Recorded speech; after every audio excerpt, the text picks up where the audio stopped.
네, 최근 기술주가 연일 하락세를 이어가고 있습니다. 나스닥은 마치 닷컴 버블 시기를 떠올리게 할 정도로 급락했고 투자자들 사이에서는 지금 이 시장에서 과연 어떻게 해야 하나 고민이 깊어지고 있습니다. 팔아야 할지 버텨야 할지 아니면 오히려 기회로 사야 할지 누구나 한 번쯤 흔들릴 수밖에 없는 시기죠. 그래서 오늘은 이 복잡한 시장 흐름 속에서 방향을 짚어볼 수 있도록 글로벌 기술 산업과 금융시장을 깊이 있게 분석하고 계신 전문가를 모셨습니다. 테크 애널리시스 리서치의 대표이자 수석 애널리스트 버브 오도넬님과 함께하도록 하겠습니다. 안녕하세요. Hello, it's nice to meet you. 안녕하세요. 오도넬입니다. It's great to have you again. I think many people are eager to hear your perspective, so I'm really looking forward today. Well, thank you. I'm looking forward to chatting with you. Okay, so we'll move on to the questions. With President Trump's new tariff plan, there is no sign of stopping. Should we sell, hold tight? How do you navigate the market? Look, I think really right now it's so hard to make an intelligent decision because I think it's way too early in this stage of tariffs. Unfortunately, I feel like this is probably going to go on for several weeks. And even beyond that, it's not going to be clear exactly what the impact is and how the dust will settle. And that's the problem that we've seen, certainly in the US market and in the markets around the world, is uncertainty. And the market does not like uncertainty. And right now we are literally at the height of uncertainty. And so that's why I think there's been so much negative reaction. Look, trade wars in the past done by other countries and other presidents at other times, nothing's really ever that great come out of it in the long run. And so there's a lot of questions about, what ultimately is the strategy here. It's not entirely clear. It certainly seems like Trump is trying to do a lot of wheeling and dealing and trade off, certain tariffs with certain companies for certain agreements and arrangements. There's been discussion, for example, about reducing the new China tariffs in exchange for a deal for TikTok, but that's not clear. I mean, that seems like a one-off kind of a deal. So it's just really hard to tell. I know you just mentioned about uncertainty. Tech-heavy Nasdaq has dropped because of uncertainty to level reminiscent of the 2000 dot-com bubble. Are we officially in the bear market? What's your view? Well, I mean, look, the official definition, I believe, is down 10%. I think we're down 10% over the last 2 days. So technically, yes. But again, the question is what happens moving forward? Right now, this is all short-term changes. But, the big questions that everybody has is around what are the long-term changes going to be? And unfortunately, again, that's where I come back to saying it's not at all clear what the long-term changes are going to be. You can make arguments a number of different ways. Frankly, most of the arguments right now are pretty negative because if all of a sudden there are these tariffs, at some point those prices likely get passed on to the companies and they in turn pass that on to either the businesses or consumers who buy their products. And if they do that, then likely the sales will slow down and that creates sort of a vicious cycle. And so that's obviously the concern. And ultimately, what Trump has said he's trying to do is to get more manufacturing in the U.S. And perhaps in some industries that makes sense. But, in the tech industry, the semiconductor supply chain takes a decade to change. So nothing can happen overnight whatsoever. Not even in the next few weeks, not even in the next few months. It would be years and years before we really know what's going to happen. And that's why I'm saying it's so hard to predict. But, the signs are certainly disconcerting. If companies are uncertain about where things are going and what their revenues are going to be like, they may decide to pull back on making some of the investments they were intending to make. Similarly with consumers. If you have uncertainty, consumers who are going to make a big purchase, perhaps buy an automobile or a house or make some other kind of big investment, even buying a new phone, they could just say, I'm going to hold off because it's unclear what's going to be happening. I know things would take such a long time, but stock markets are moving so fast. So I would like to ask you about stocks. Tesla, for example, plunged over 10% recently, and I want to know what's driving the sell-off. Do you think it's now a bargain sale that investors could go in now?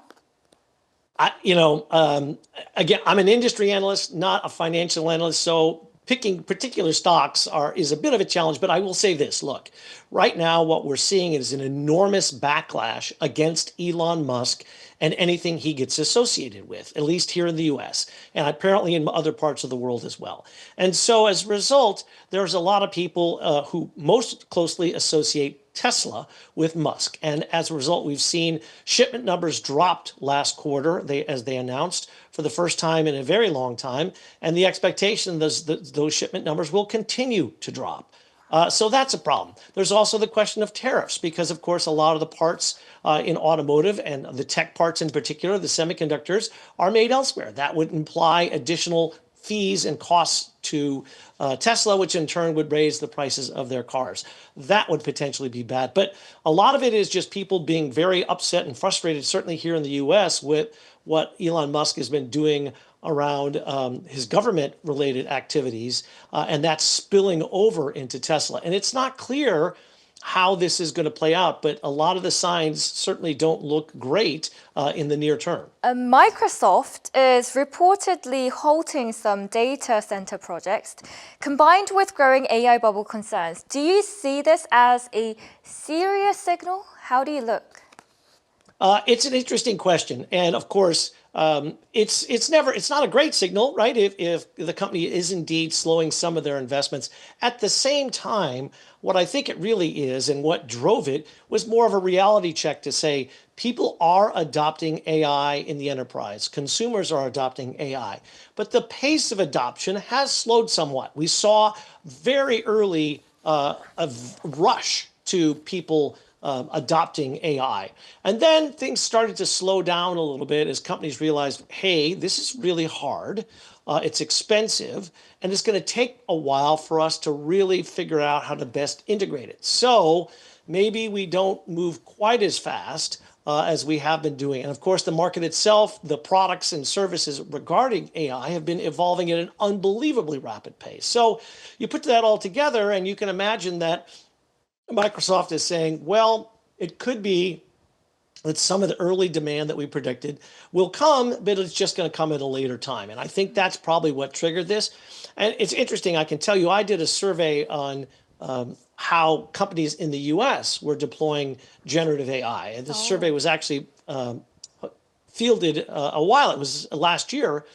But the data point that's relevant for this discussion is that about a third of the companies said they had gotten some sort of AI service for about 1/3 of their employees, but they only expected that to grow to about 35 or 36% over the next 12 to 18 months, which implies, again, a very rapid uptake and then a slowdown. And I think perhaps that's what we're starting to see, and I think that's probably what Microsoft is reacting to.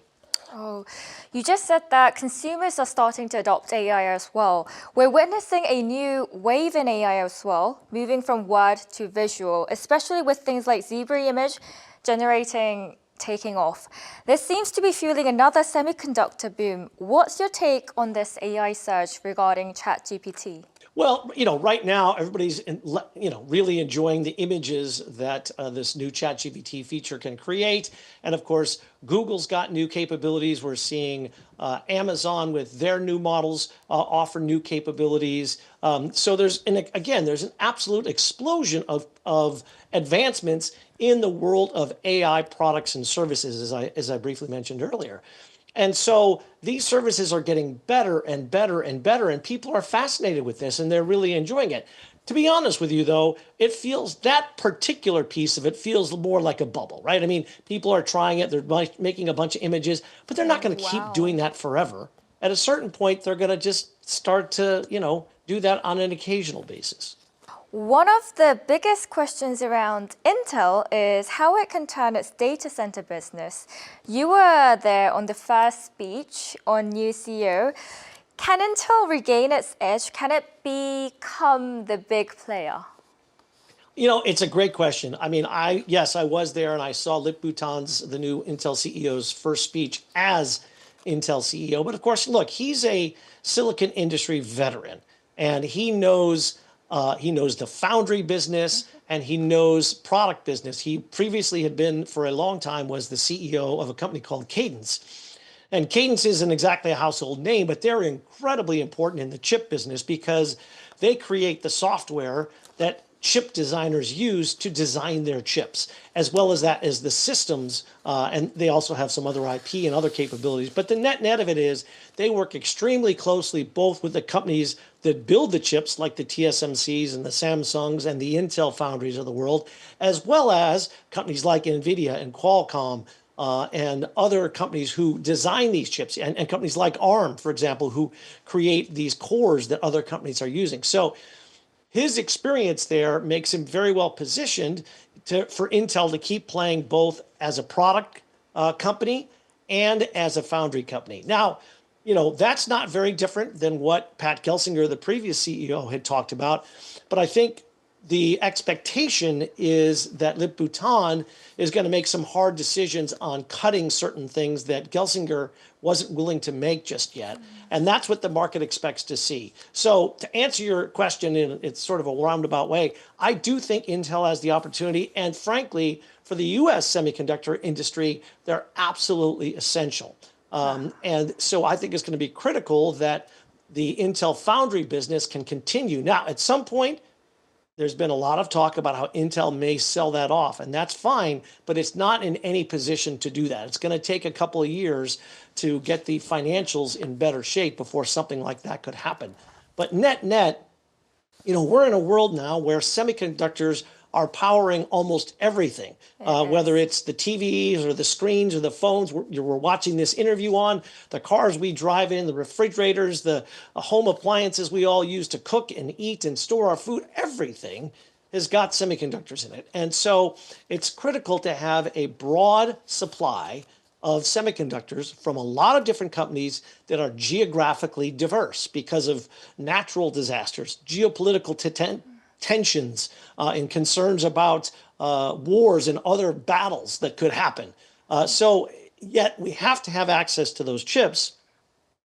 And Intel, as I think, plays a very important role when we look at that bigger picture. Obviously Samsung does as well. Obviously other companies, TSMC, of course, is critical. We know that. But there's the question of what about having other companies have some level of control? Because right now TSMC has so much of the manufacturing capacity of the most high-end chips today. And excuse me, that's raised a lot of concerns for people because of how much basically power and capability is isolated into that one company. It's really interesting to hear what you saw on this spot as well. Tech earning calls are coming up. What do investors need to listen, perhaps when the margins are being so squeezed up? Well, look, I think, unfortunately, the next set of earnings for everybody is going to be dominated by what's going to happen with the tariffs. I think the sense is that the Q1 for most companies was probably still pretty good, but those tariffs didn't kick in till April, which is, the beginning of the second quarter. So all of the focus, I think, is going to be on what companies have to say about how they think tariffs are going to impact them moving forward. There's going to be very little looking backwards, at how good or bad a quarter they had was, and much more focus on what happens moving forward. The problem is going to be, again, they're going to have these calls in a couple of weeks, and it may not be clear yet what the true impact of these tariffs are going to be. So I think you're going to end up with a lot of calls where people are kind of frustrated because companies with a clear conscience can't say, well, we know for sure it's going to be this or this or this. There's going to be an extraordinarily broad range, I think, of potential options. And so I think that, again, it's that uncertainty that becomes the biggest question and the biggest factor. It starts with uncertainty and ends with uncertainty. 네, 오늘 말씀을 들으며 쉽지 않은 시장이지만 그 안에서도 분명 방향을 찾을 수 있다라는 생각이 들었습니다.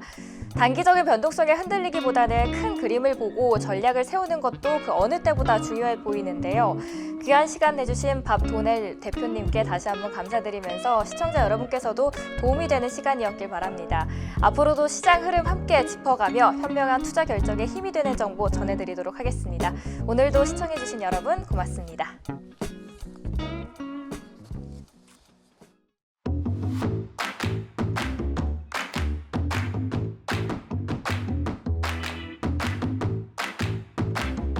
Jensen talks about it similar to our field. 사랑해요. 한국경TV 하라요. 화이팅! 화이팅. 와, that's good.